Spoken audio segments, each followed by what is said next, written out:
All right, hello students. My name is Iranis, and we are going to start with another concept of APM, which is target costing, right? Target costing is something which we have already studied in past in F5. So you guys know a lot of things about target costing, but in today's lecture, I am focusing more on theoretical part because in P5 or in APM, you will find mostly issues related to the theoretical part of target costing, right? So this is something which we are going to start. Uh, let's just start with with this concept. What is the first step? We will discuss its advantages and disadvantages in later in this lecture, and then we will do one question in the next lecture. But let's just start with the first step. What is the first requirement of target costing? There are few steps which are involved in target costing. The first step identify is to identify a targeted selling price. Now, what do you mean by this targeted selling price? We need to identify a selling price at which company can sell a good amount of units to the customer. Now there is a question mark that what do you mean by this good amount of units in the economy or in the area? First of all, I mean, for example, suppose targeted selling price is $100, then we need to question that how company has concluded that the target selling price is $100. Why this is not 105? Why this is not 95? I mean, why this is 100, right? So, for the establishment of targeted selling price, we need to first consider that what kind of product we are manufacturing, what kind of product actually we want to manufacture. I mean, there are two to three aspects of the product. I mean, what kind of quality we want to offer to the customer through this product, what kind of durability we want to offer to customer through this product, what kind of functionality uh, customer want from the product and we want to provide it to the customer, and what kind of reliability we want to offer to the customer. Why these four functions are important? Because you see, whenever you will assign a task to your target costing team to for the cost reduction process, then they must not compromise on these four areas, and to keep and I mean they must not reduce cost and compromise any of these four areas. So that is very important. We have to set a standard that look, a product cannot be less than this particular quality or maybe state, right? So these four things are required, and for the development of these four functions, these four things, we need to identify that what are the customer expectations, right? What are the customers expectations from the product? Like, for example, if you are in the development process of a mobile phone, then there are few expectations from the customer. Like, customer wants a good camera, customer wants a good touch screen, customer wants a prolonged battery life, a customer wants probably a good, very fast processor. So these are few expectations of customer from the product. So we have to keep in mind whenever we are trying to develop a product that look, we have to provide these three or four features in our product in order to satisfy the customer. Because if you are not providing that to the customer will not buy our product, because target costing is usually applied in a situation when there is intense competition, right? If competition is done on quality basis, usually we don't follow this. If competition is based on price war, then definitely this is an ideal situation for company to follow, ideal method for the company to follow. So what is the customer expectation we actually need to identify? I mean, for example, if we are providing customer with extraordinary durability, I quoted this example before as well, because this is kind of thing which we have to keep in mind, that if we are providing extraordinary durability to the customer, for instance, we are providing customer with a product which can last for 7 or 8 years, but the technology, the mobile technology will change in one year or maybe 2 years. Customer will not be willing to keep our product for such long time. Then there is no need to provide that much durability to the customer. There was an era where 3310 has been launched. At that particular time, durability was very important, because now there is a phase of, now there is a situation of product replacement rather than repairing the product. So we cannot, there's no need to provide extraordinary durability or very high technology if customer is not willing to have that. For example, if we are developing a mobile phone which is actually, we are targeting to some people who are in their 60s or maybe 70s, then we don't need to provide them with a lot of different extraordinary features. For them, the normal mobile phone with the normal Android feature is perfectly fine. They are not crazy about selfies. So we have to keep in mind what kind of customer we are actually targeting, right? Then another thing which is very important is competitors, right? What your competitor product is currently offering. Because you see, you have to analyze what is the current market trend, how, what is the selling price which customer, which my competitor is charging from the customer. Because if my competitor is charging $50, we cannot charge more than $50.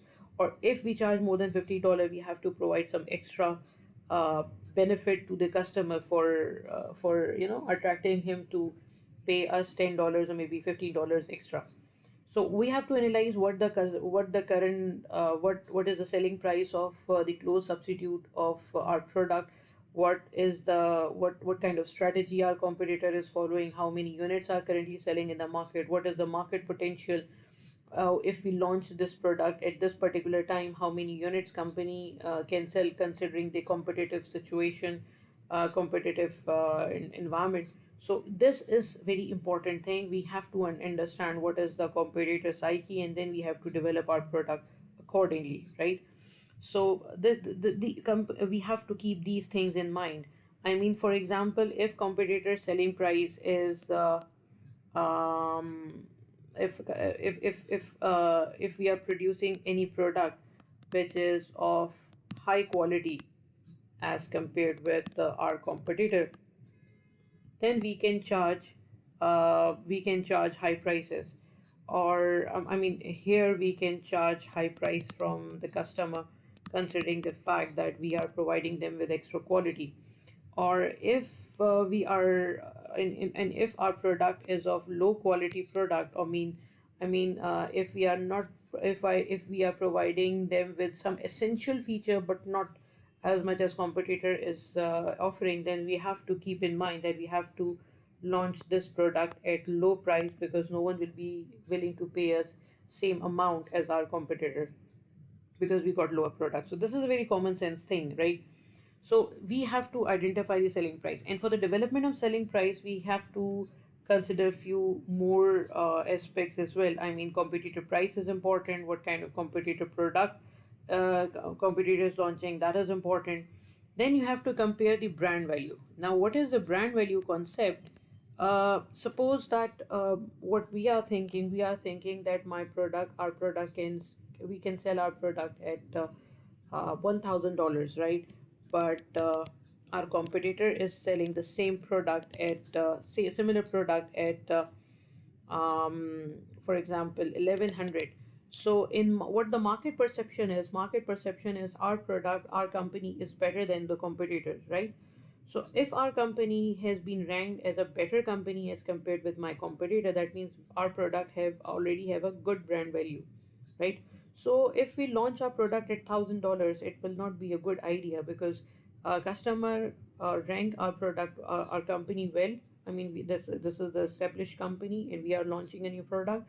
So probably we have to launch our product not at 1,000. We can launch the product at 1,200, keeping in mind that customer think that our product is this customer psyche, that our product is better than the other product. So if that is the case, we have to keep that in mind, right? Then again, all these factors are important, durability in everything, right? uh, then the next phase is to identify a profit, targeted profit by identify I mean the next phase is to identify our targeted cost Targeted cost, how we can we calculate by deducting targeted by taking the difference between selling price and targeted profit. Now, there is another phase that look, we got this, we got $100 as selling price. We know that if we can sell it $100, we will be able to grab a good market share in current situation. Then we have to identify that what should be the targeted cost, because we know that we cannot sell our product at any amount which is more than $100. So we need to identify what maximum profit we, what kind of what profit we want from the from this product. For this we have to analyze, targeted cost. It's very important to identify targeted profit. And how can we identify profit? There are few areas. How much, the first thing which we need to consider is how much capital is involved in the project, right? If high amount of capital is involved in the product development, then probably we have to generate more profit from the product in terms of dollars. So in that case, we need to charge more profits. For example, if a capital of 1 million has been invested in the project, and there is another product in which company has invested around $600,000. So if the targeted if our investors want a 15% return, or if the management policy is to charge 15% profit from the from any customer, so 15 or maybe 10%. So 10% means we have to generate around 100,000 profit from this particular product, right?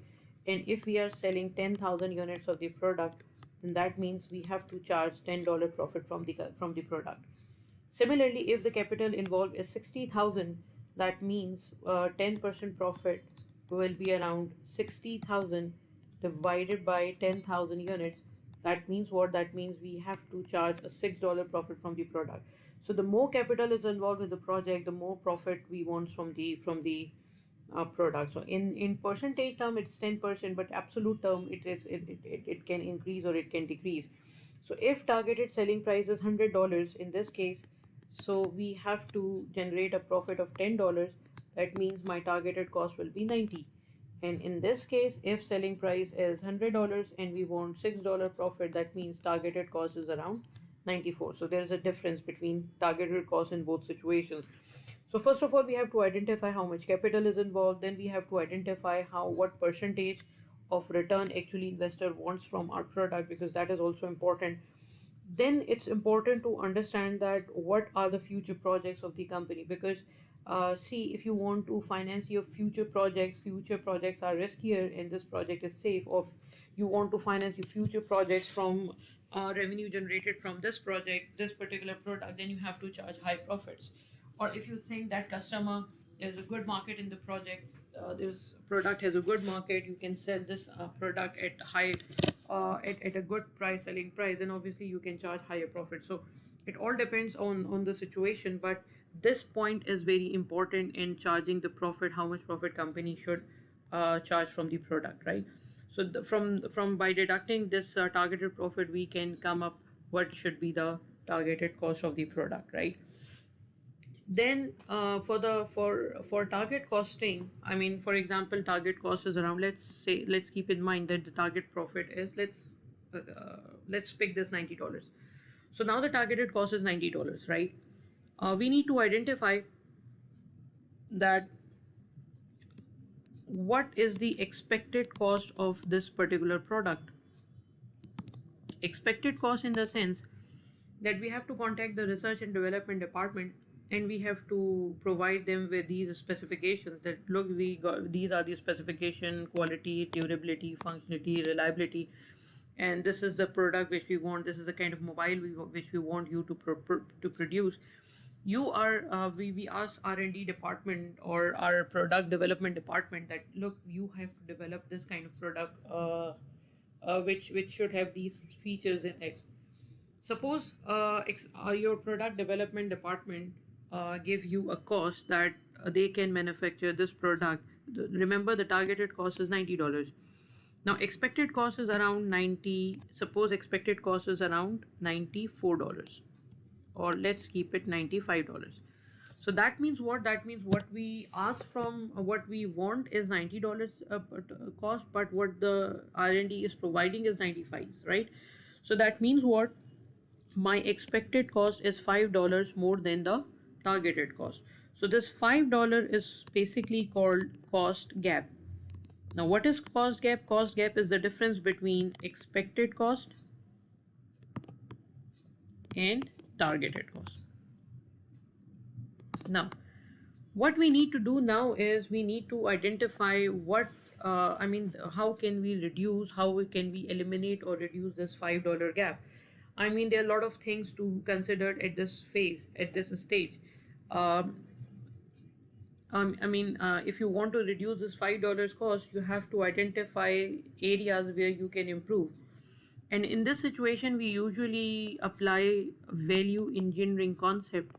Now, what is value engineering concept? Value engineering means to we try to we try to change we try to change we try to reduce our cost of the product without compromising on what is the requirement from the customer. I mean, without compromising these four areas, we actually wants to reduce our cost as much as possible. And how we can do that? We have multiple options for that. So one thing, let me clear, there are two concepts: value engineering and value analysis, right? Value analysis is something which we are not talking about. Value analysis means value engineering is done before launching of the product. Value analysis is done after launching of the product. So we haven't launched our product yet. So we are actually following value engineering. Now, how can we re-engineer our product? How can we change our product? There are multiple options, right? First of all, we have to identify if there is a non-value added activity in the organization. Non-value added activity in the sense that there are certain things which there are certain activities which organization is performing but which are not adding value to the product. For instance, if we are spending too much money on the designing phase, on the planning phase, or if it is expected that uh, we are uh, we are actually um, spending so much cost on storage area, um, or the batch processing area, or anything which is not creating actually value to the product, warranty and after sales services, anything. So we should try to eliminate those costs, right? So that is something which we need to identify. Or if there is a duplicacy in the production process, if a process is carried out more than one time, so we can try to integrate those processes. Or we can try to simplify the design of the product, in the sense, the more complicated product design is, there are more chances that there will be our labor will be not be able to produce that product well, to manufacture that product well. So we have to keep our design simple. We have to keep our design in such a manner that labor will not be able to produce a bad product, right? So that's something which we need to do. Further, we can identify in case of if we are expecting any wastage, can we reduce that wastage? If we are expecting that, for instance, if can we replace our if we are using any specialized part, can we replace our specialized part from some standard parts, because the standard parts are usually less expensive and easy to handle. If you have a specific part, if you have a specific design of parts, then it's usually expensive and difficult to handle. So can we do that? Can we have a different supplier of raw material? Can we secure our material from any other supplier which give us more favorable terms and conditions? What supplier, in the sense, for example, our supplier is providing us raw material at $10 per unit, and suppose we ask our supplier that, look, we will give you around 60% orders of this particular component for the whole life of this product, provided that you supply us product at $8 per unit, right? So we did actually what we actually transferred our cost reduction burden to the supplier, right? without compromising the quality, of course. So supplier will try to, to grab that big order from our company. He may try, that division, that company may try to come up with some different ideas to produce this product, this component at lower price. So this is something which we can, motivate our supplier, give them some incentive in order to reduce that cost. That thing which we can do. Similarly, we there's one more point here is, if we can secure our material from supplier worldwide, instead of buying locally, then we can do that as well. Labor cost can be, idle time or some those of cost can be reduced. Activity based costing can be used to eliminate, to reduce certain overheads from the product from product. So these are few steps which company can perform. These are value engineering concepts. I mean, we are trying to alter, we are trying to change the design, we are trying to, bring some changes in the manufacturing side of the product without compromising the quality of the product. But we have to keep one thing in mind, that at this particular stage, if we are trying to, I mean, we are busy in reducing the uh, uh, cost of the product, but we have to keep in mind that there is always a right time to launch the product, right? If we have to keep in mind that we cannot prolong this cost reduction process. I mean, we have to carry out this cost reduction process within a time period, within a time frame. I mean, if you take longer time to reduce this cost and product launch get delayed, its market share can be compromised. There can be some, I mean, we will not be able, probably there can be chance we'll not be able to sell more units in that particular case. So we have to keep in mind that this cost reduction process must be done within a time frame. That is very important, right? So these are few areas which we need to identify now, which we need to do. Acha. Then there is one more point. For example, we want our research and development department to bring the cost of the product to $90, right? There is ideal cases that R&D can, our research and development department actually actually brought you this cost to $90. If that is the case, then that means you were successful in applying target costing. But there can be a situation when the targeted cost is $90, but your research and development department is saying that, look, the minimum cost, the lowest cost which we can at which we can produce this particular product, considering the time constraint, is 92. We cannot produce our cost less than 92. So now what we have, what decision we have to make. We have two options. Since the cost is $92 right now, because we cannot reduce cost less than 92, so there is an option that we want a $10 profit from the customer, then we can add 10 and sell our product at $102. Or there is another option, which is what? All right. There's another option which is, since cost is around $92, we can compromise our profit and we can launch our product at $100, and we can compromise our profit to be around $8. This is another thing which we can do. Now, preferable option, what option we prefer is this $100. Is this option that we can compromise on profit and we can launch our product at $100, because this $100 is a selling price at which it is suitable to the market, because we are not in a position to introduce a selling price at our own. We are actually in a competitive environment, so we have to accept the selling price which is prevailing in the market, right? So this is something which we have to do. So 100, we must launch our product at $100 selling price. And what can we do with this $2?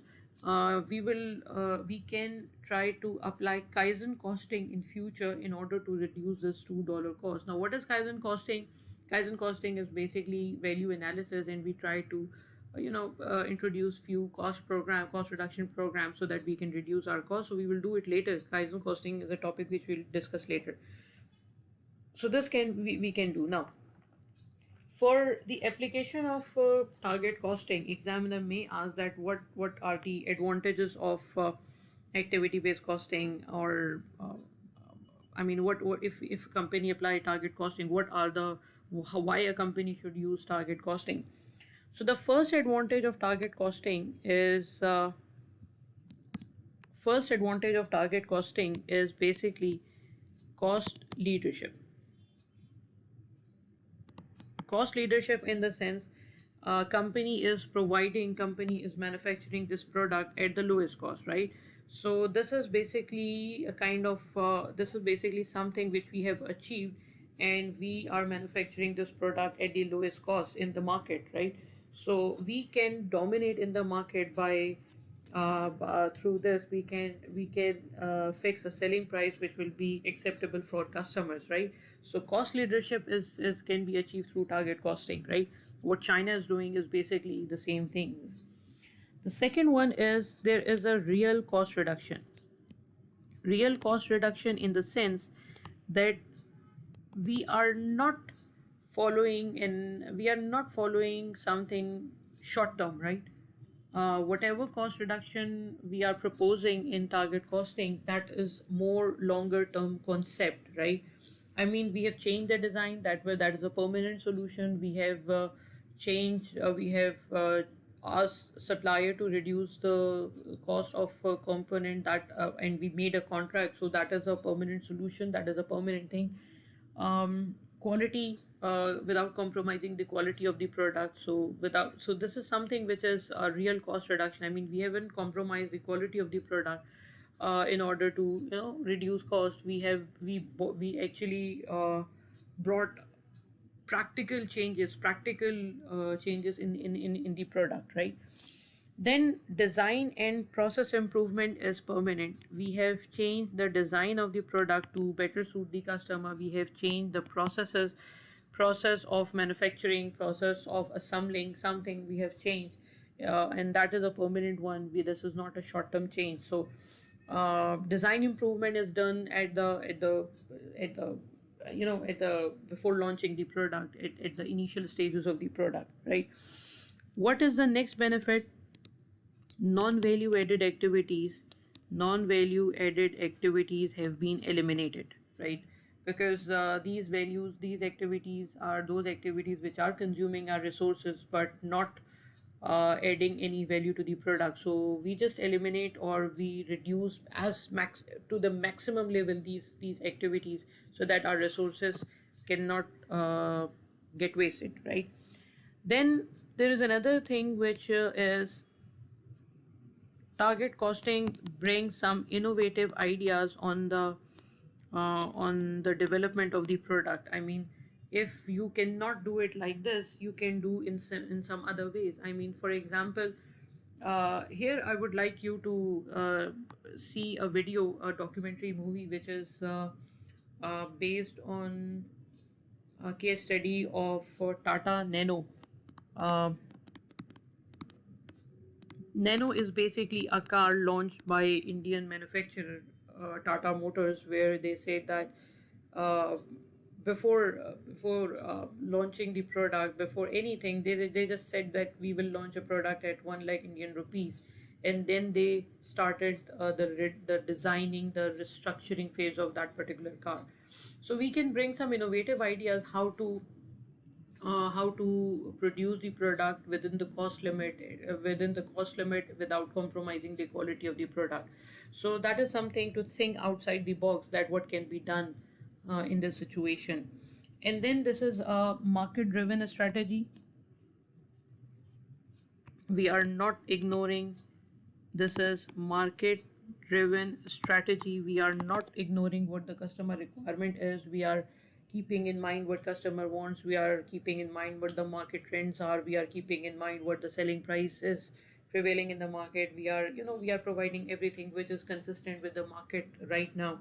So our policies, our way of doing things is very compatible with the market wants, with what the customer actually wants from our company. Then there is a proactive approach in the sense that cost is reduced, cost reduction is done before the launch of the product, rather than saying that, oh my god, my cost is continuously increasing, so let's reduce our cost. We try to reduce this before the launch of the product. So and again, there is a coordination between sales and production in this situation, because production department is actually manufacturing the product which actually sales department is asking it to manufacture. And how and what sales department wants this department to manufacture a product which is actually the requirement of the customer. And how can we know this? We can know through the first step which we have already discussed, that customer reliability, what the customer wants, durability, quality, functionality, reliability. So we are actually producing the same product. So better allocation of resources is another advantage. uh, Better resource allocation, in the sense that we are allocating our resources on the value added activity, not the non value added activity. And for this, we usually start thinking from design phase till the after sale services. I mean, the whole procedure is evaluated in order to minimize as much cost as we can without the compromising on the quality of the product. The only problem with the target costing is that it's a time consuming exercise. I mean, if you want to reduce the cost of the product, it can lead to a time, it can be a time taking activity. Like in the same case study which I'm strongly recommending you guys to see this. In this situation, what they did is they achieved the targeted cost, but by the time they achieved the targeted cost, inflation, that was 2008 phase, where petrol prices have increased, where a lot of commodity prices have been increased. So again, they got a challenge, and then they have to further uh, improve their design to further reduce the cost of the product. So we cannot pass that, we cannot prolong this process much, because if you prolong this process, probably you will not be able to get that much benefit from the customer as it's required. So this is basically a very simple description of target costing, which we have already studied in past. In the next lecture, we will do one question of target costing, and let's see how we can apply these concepts to that particular um, question. Thank you so much.